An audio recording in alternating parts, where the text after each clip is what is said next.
खालिद इब्न वलीद की मुसलसल जंगें जीतने की वजह से मुसलमान बहुत तेज़ी से आगे बढ़ने लगे, लेकिन पर्शियन अम्पायर का जो बादशाह था वो अभी भी खालिद इब्न वलीद को कोई बड़ा मसला नहीं समझ रहा था। लेकिन ईरान के सूबे कुवैत और इराक के साउथ को फतह करने के बाद अब खालिद बिन वलीद और पर्शियन अम्पायर के कैपिटल टेसिफोन के दरमियान इतना फासला नहीं था। मुसलमान पर्शियन अम्पायर की पहली फौज वलाजा में हराने के बाद पर्शियन अम्पायर के इम्पोर्टेंट एरिया में अल हिरा की तरफ रवाना हुए। इसी वजह से पर्शियन अम्पायर के लीडर ने एक दूसरी फौज मुसलमानों की तरफ रवाना की और आखिर ओलैस के मकाम पर ये दोनों आर्मी एक दूसरे के सामने आई और यहाँ जो जंग हुई वो वाहिद जंग है जिसके बारे में खालिद बिन वलीद ने फरमाया था कि मैंने जंग मोता में 9 तलवारें तोड़ी थी, लेकिन मैंने ज़िंदगी में कभी भी ओलैस के फौज के जैसी दूसरी कभी फौज नहीं देखी। खालिद बिन वलीद जंग से ज़्यादा अपने दुश्मन के माइंड और मोराल से लड़ते थे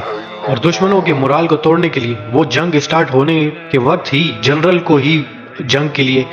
आवाज़ देते थे और जैसे ही उनका जनरल जंगी मैदान पे आगे बढ़ता था तो खालिद बिन वलीद उसको चुटकियों में कत्ल करके उनकी पूरी फौज का मोराल डाउन कर देते थे। लेकिन इस बार पर्शियन अम्पायर के जनरल को बहुत अच्छी तरह इस चीज़ का पता था, इसी वजह से उसने रात को 12 लोग ज़मीन के अंदर मिट्टी में छुपा दिए और हमेशा की तरह खालिद बिन वलीद ने उनके जनरल को जंग के लिए चैलेंज किया। लेकिन उसके जनरल ने जहाँ पर बंदे छुपाए हुए थे उसने कहा मैं वहाँ नहीं आऊँगा, तुम यहाँ आओ। और खालिद बिन वलीद फिर वहाँ गए और लड़ाई शुरू हुई और जैसे ही उन्होंने लड़ना शुरू किया ज़मीन पे छुपे 12 लोग उसी वक्त बाहर आए और खालिद बिन वलीद पर हमला कर दिया। अब एक तरफ सिर्फ 13 लोग थे और एक तरफ सिर्फ एक खालिद इब्न वलीद। लेकिन एक और मुसलमान की मदद की वजह से खालिद इब्न वलीद ने उन 13 को कत्ल कर दिया और एक बार फिर पर्शियन अम्पायर का जनरल मारा गया और इसी के साथ दोनों फौजों ने एक दूसरे पर हमला कर दिया और बहुत सख्त जंग के बाद पर्शियन अम्पायर की फौज भागने लगी। मुसलमानों ने इनकी इस फौज को भी ख़त्म कर दिया। फिर एक अजीब व गरीब वाक़या भी हुआ जब एक और जंग में खालिद इब्न वलीद ने एक जनरल को पकड़ा तो उस पर्शियन अम्पायर के जनरल ने कहा कि क्या मुझे ये बताइए कि क्या एक जंग में आपकी तलवार टूट गई थी और आपके लिए आसमान से एक तलवार आई थी, क्योंकि हमारी पर्शियन अम्पायर में ये बात बहुत ज़्यादा मशहूर है और इसी वजह से आपको सैफुल्लाह कहा जाता है। तो फिर खालिद बिन वलीद और उनके साथी बहुत इस बात पर हंसे, लेकिन इससे ये समझ आती है कि पर्शियन अम्पायर में भी खालिद बिन वलीद का खौफ किस हद तक फैल चुका था। और इस जंग के बाद अल हिरा के एरिया के साथ बहुत सारे एरियाज के लोगों ने सरेंडर करना शुरू कर दिया और मुसलमानों के पास ये एरिया भी आ गया। और इस जंग से पहले भी हज़रत अबू बकर रज़ियल्लाहु अन्हु ने भी खालिद इब्न वलीद को वही इंस्ट्रक्शन दी थी जो हज़रत मोहम्मद सल्लल्लाहु अलैहि वसल्लम दिया करते थे कि किसी बूढ़े, बच्चे, औरत को कत्ल नहीं करना, किसी से कोई चीज़ नहीं छीनना, दरख्त मत काटना। और इन्हीं चीज़ों को सामने रख कर खालिद बिन वलीद ने फिर भी बहुत से एरियाज़ को फतह करना शुरू कर दिया और उन जिन एरियाज़ को खालिद बिन वलीद ने फतह किया था उन सारे एरियाज़ की ज़मीन उनके अपने मालिकों को ही वापस कर दी और उस जगह पर जस्टिस और इंसाफ का माहौल कायम किया, जिसमें हज़रत खालिद इब्न वलीद ने पर्शियन अम्पायर के बहुत बड़े फौजियों को आवाम के सामने उनकी जैसी ही सजाएं दी और सूद का निज़ाम भी ख़त्म कर दिया। यानी खालिद इब्न वलीद जिस एरिया को भी फतह करते उस जगह की इकॉनमी कम होने के बजाय और भी ज़्यादा मजबूत हो जाती। और खालिद इब्न वलीद ने जो जिज़िया इन लोगों पर लगाया वो पर्शियन अम्पायर की टैक्स से बहुत ज़्यादा कम था। इससे खालिद इब्न वलीद ने अपनी आर्मी को और भी ज़्यादा मजबूत किया। लेकिन ये सब देखकर पर्शियन आवाम बहुत ज़्यादा हैरान थी और इसी वजह से जो लोग पहले मुसलमानों के ख़िलाफ़ जंग कर रहे थे आहिस्ता आहिस्ता उन्होंने खुद ही अपने हथियार गिरा दिए और मुसलमानों को जिज़िया और टैक्स खुशी से देने लगे। और अब खिलाफत राशिदा पर्शियन अम्पायर के काफ़ी ज़्यादा एरिया को कवर कर चुकी थी और अगले 3 महीनों तक पर्शियन और मुसलमानों के दरमियान कोई जंग नहीं हुई, क्योंकि खालिद इब्न वलीद इन एरियाज़ में जस्टिस और इंसाफ का माहौल कायम करने में बिजी थे और पर्शियन का जो बादशाह था वो दूर दराज से अपनी फ़ौज को जमा करने में बिजी था। और जब सारी चीज़ें ठीक हो गई तो फिर मदीना में हज़रत अबू बकर रज़ियल्लाहु अन्हु ने सहाबा को बुलाकर बहुत बड़ी मीटिंग की और ये मीटिंग पर्शियन के बारे में नहीं رومنز کے بارے میں تھی، جس میں بہت بڑے صحابہ حضرت عمر، مولا علی علیہ السلام جیسے صحابہ موجود تھے، اور حضرت ابو بکر رضی اللہ عنہ کو بہت زیادہ خطرہ تھا جب مسلمان پرشین سے لڑ رہے ہیں تو اسی ٹائم رومن ہم پر حملہ نہ کر دیں۔ تو حضرت ابو بکر نے اسی وقت ایک فیصلہ لیا کہ بہت جلد ہمیں ایک نئی فوج بنا لینی چاہیے کہ اس سے پہلے رومن مسلمانوں پر حملہ کریں، ہم ہی ان پر حملہ کر دیتے ہیں۔ اور صحابہ حضرت ابو بکر رضی اللہ عنہ کے اس مشن کے لیے پورے عرب میں پھیل گئے اور مسلمانوں کے لیے ایک نئی فوج بنانے لگے، جس کے بعد کچھ ہی دنوں میں مسلمانوں کی ایک نئی فوج مدینہ میں ریڈی تھی۔ لیکن حضرت ابو بکر رضی اللہ عنہ نے اس فوج کو رومن کی طرف بھیجنے سے پہلے ان کو 4 حصوں میں ڈیوائیڈ کر دیا، جن کے لیڈر انہوں نے عمر ابن عاص، ابو عبیدہ، شرابیل اور یزید کو بنایا۔ یہ وہ والا یزید نہیں ہے، یہ یزید ابن سفیان ہے۔ لیکن ان فوجوں کو 4 حصوں میں ڈیوائیڈ کرنے کی آخر ضرورت کیا تھی؟ اور یہ اس لیے کیونکہ رومن کی فوج مسلمانوں سے کہیں زیادہ تھی اور ان سے ایک ساتھ لڑنا امپاسبل تھا، اور ان کو اس لیے ڈیوائیڈ کیا کہ رومنز بھی اپنی فوج کو ڈیوائیڈ کر لیں، اور مسلمانوں کی یہ 4 فوجیں رومن میں ایسے داخل ہوئی کہ اگر ایک کو بھی مشکل پیش آئیں تو باقی 3 فوجیں ان تک آسانی سے تیزی سے پہنچ سکیں۔ اسی طرح یہ فوجیں رومن میں آہستہ آہستہ آگے بڑھنے لگی، اور ادھر پرشین امپائر میں جہاں پچھلے 3 مہینوں سے کوئی جنگ نہیں ہوئی تھی،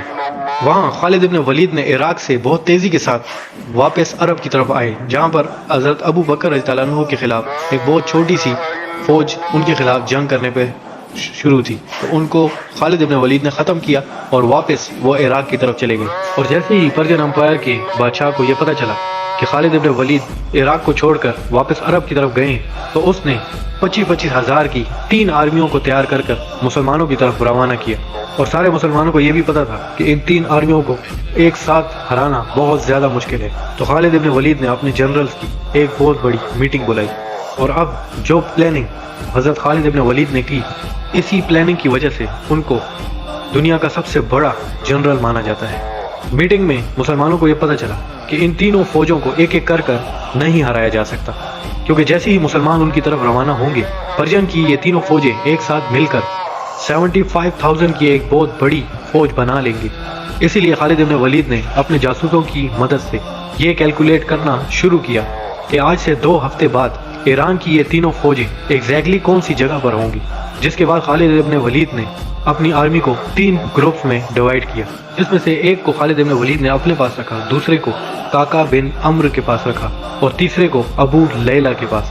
ان تینوں جنرلز کے پاس 5,000 ہزار مسلمانوں کی فوج تھی۔ خالد ابن ولید نے باقی 2 جنرلز کو آرڈر دیا کہ آج سے 2 ہفتے بعد ہم اس جگہ پر اس علاقے کی اس ٹائمنگ میں تینوں فوجیں ملے گی، اور پھر ایک ساتھ ایک ٹائم میں 3 جگہوں سے حملہ کریں گے۔ یہ فوجیں مین روڈ سے تو عراق کی آرمی کی طرف نہیں جا سکتی تھی، اسی لیے ٹائم اور جگہ فکس کرنے کے بعد یہ فوجیں عراق کے مین راستوں کو چھوڑ کر جولائی کے مہینے میں عراق کے گرم ڈیزرٹ کی طرف گئی، اور ہر ایک کی نظر سے بالکل غائب ہو گئی، جس کے بعد پورے عراق میں کسی کو بھی نہیں پتا تھا کہ مسلمانوں کی فوج آخر گئی کہاں۔ اور اچانک 2 ہفتوں بعد ایگزیکٹ اسی ٹائم اور ایگزیکٹ اسی لوکیشن پر خالد ابن ولید اپنے 5,000 کی فوج کے ساتھ کھڑے تھے۔ انہوں نے ایک چھوٹی سی آگ لگا کر سامنے والے پہاڑ کی طرف اشارہ کیا اور دعا کی کہ ایگزیکٹ اسی ٹائم پر ہماری دوسری فوج بھی اسی جگہ پر پہنچ جائے، کیونکہ اب یہاں سے واپس جانا امپاسبل تھا۔ اور کچھ ٹائم کے بعد کاکا بن عمرو کی دوسری فوج نے بھی آگ جلائی، اسی طرح تیسری فوج نے بھی اشارہ دیا۔ اب جبکہ ساری آرمی اپنے پلان کے مطابق اپنی جگہ پر موجود تھی، تو خالد ابن ولید نے حملے کا حکم کیا، اور مسلمانوں کی فوج نے پرشین پر 3 طرف سے حملہ کر ہزاروں لوگوں کو قتل کر دیا، اور پرشین کی یہ پہلی فوج ختم ہو گئی۔ لیکن اتنی بڑی فتح حاصل کرنے کے بعد بھی مسلمانوں نے سیلیبریٹ کرنے کے بجائے رات کو ہی ایک میٹنگ بٹھائی اور یہ کیلکولیٹ کرنا شروع کیا کہ پرشین امپائر کی دوسری فوج اگلے 3 دنوں کے بعد کون سی جگہ پر اور کس ٹائم پر موجود ہوگی۔ اور 3 دنوں بعد خالد ابن ولید نے دیکھا کہ مسلمانوں کی فوج ٹھیک اسی جگہ پر موجود تھی، اور خالد ابن ولید نے پھر حملہ کرنے کا حکم دیا، اور اس فوج کے ساتھ وہی ہوا جو پہلی فوج کے ساتھ ہوا، اور اسی طرح پرشین کی دوسری فوج بھی ختم ہو گئی۔ اور پھر خالد ابن ولید نے میٹنگ بٹھائی اور پھر کیلکولیٹ کیا کہ تیسری فوج ان کی کس جگہ پر ہوگی، اور یہ کیلکولیٹ کرنے کے بعد مسلمانوں کی فوج پھر سے ڈیزرٹ میں غائب ہو گئی۔ اور اسی طرح مسلمانوں نے पर्शियन अंपायर की तीसरी फौज को भी ख़त्म कर दिया। लेकिन इस तीसरी जंग में बहुत बड़ा मसला हो गया, क्योंकि जब मुसलमानों ने पर्शियन अंपायर की तीसरी फौज को भी ख़त्म किया तो इसमें बहुत से नए मुसलमान भी मौजूद थे, जो कि सारे के सारे मारे गए। और ये खबर जैसे ही मदीना में हज़रत उमर रज़ियल्लाहु अन्हु को पहुंची तो वो खालिद बिन वलीद पर बहुत सख्त गुस्सा थे। और यही वो मकाम था जिसकी वजह से हज़रत उमर रज़ियल्लाहु अन्हु की जब खिलाफत कायम हुई थी तो उन्होंने इस एक वजह की वजह से और कुछ और गलतियों की वजह से खालिद बिन वलीद को जनरल के ओहदे से भी हटाया था। लेकिन ये इस टॉपिक पे हम किसी और दिन बात करेंगे। आते हैं अपने वापस अपने टॉपिक पे। इन फौजों को ख़त्म करने के बाद मुसलमान सीधा फिरास के इलाके की तरफ रवाना हुए। ये सिटी बहुत ज़्यादा ज़रूरी थी, क्योंकि ये सिटी दोनों बहुत पावरफुल बॉर्डर्स के बिल्कुल सेंटर में थी, रोमन्स और पर्शियन अंपायर के। और मसला बहुत बड़ा ये था कि रोमन्स और पर्शियन दोनों की बहुत बड़ी तादाद में फ़ौज यहाँ पर आबाद थी। और जैसे ही मुसलमान इस सिटी के करीब पहुँचे तो मुसलमानों ने एक बहुत ही अजीब चीज़ देखी कि पर्शियन और रोमन के दोनों फौजें एक साथ खड़ी हुई थी और उन्होंने अपने दरमियान 700 साल की दुश्मनी को भी ख़त्म कर लिया मुसलमानों के खिलाफ लड़ने के लिए। दुश्मनों की सफ में आगे पर्शियन खड़े थे और उनके पीछे रोमन्स खड़े हुए थे। और इन दोनों के पीछे एक दरिया था जिसके ऊपर एक ब्रिज भी था और मुसलमानों के पास फौज की सिर्फ एक लाइन थी। उसके बाद रोमन्स और पर्शियन ने मुसलमानों पर हमला कर दिया और कुछ ही देर के बाद मुसलमान की फौज आहिस्ता आहिस्ता पीछे हटने लगी और बहुत ज़्यादा मुसलमान शहीद होने लगे। ये जंग इतनी सख्त थी कि जंग के दरमियान खालिद बिन वलीद ने अल्लाह से दुआ की कि ए अल्लाह, अगर आज तूने मुसलमानों को फतह दे दी तो मैं किसी भी और जंग से पहले मक्का जाकर हज करूँगा, क्योंकि ये जंग इस हालत तक पहुंच गई थी जहाँ से निकलना बहुत मुश्किल हो गया था। और फिर खालिद बिन वलीद ने अपने साथ घुड़सवारों को जंग से बहुत दूर जाने का हुक्म दिया और कहा कि जंग से बहुत दूर जाकर वापस पलटो और फिर डायरेक्ट हमला नहीं करना, पहले दूर जाकर उस ब्रिज तक पहुंचो जो रोमन के पीछे थी और वहां से दोबारा इस तरीके से रोमन्स पर हमला करो कि रोमन्स और पर्शियन को लगे कि मुसलमानों की पीछे से एक बहुत बड़ी फौज आ चुकी है। जैसे ही मुसलमान की फौज ने पीछे से हमला किया और रोमन्स को और पर्शियन को मारने लगे तो रोमन्स और पर्शियन एक दूसरे से दूर भागने लगे, क्योंकि खालिद बिन वलीद ने यह पहले ही फरमाया था कि पर्शियन के मुकाबले में रोमन्स बहुत ही कमज़ोर है। जब रोमन्स जंग छोड़कर हर तरफ भागने लगे तो पर्शियंस का भी सारा हौसला टूट गया और वो भी जंग छोड़कर भागने लगे। और इसी तरह खालिद बिन वलीद की दुआ अल्लाह ताला ने कबूल कर ली और मुसलमान जंग जीत गए। लेकिन अब खालिद बिन वलीद को भी अपना वादा पूरा करना था, इसीलिए खालिद बिन वलीद ने अपनी फौज को इस सिटी से अल हिरा सिटी जाने का हुक्म दिया और खुद इस फौज के बिल्कुल पीछे चलने लगे। जैसे ही ये फौज थोड़ी आगे चली गई, खालिद बिन वलीद बगैर किसी को बताए सिर्फ कुछ और साथियों के साथ इराक के डेजर्ट से फुल स्पीड में मक्का की तरफ जाने लगे, क्योंकि ये दिन बिल्कुल हज के दिन थे। रास्ते में खालिद बिन वलीद बहुत कम आराम और बहुत कम खाने के साथ मक्का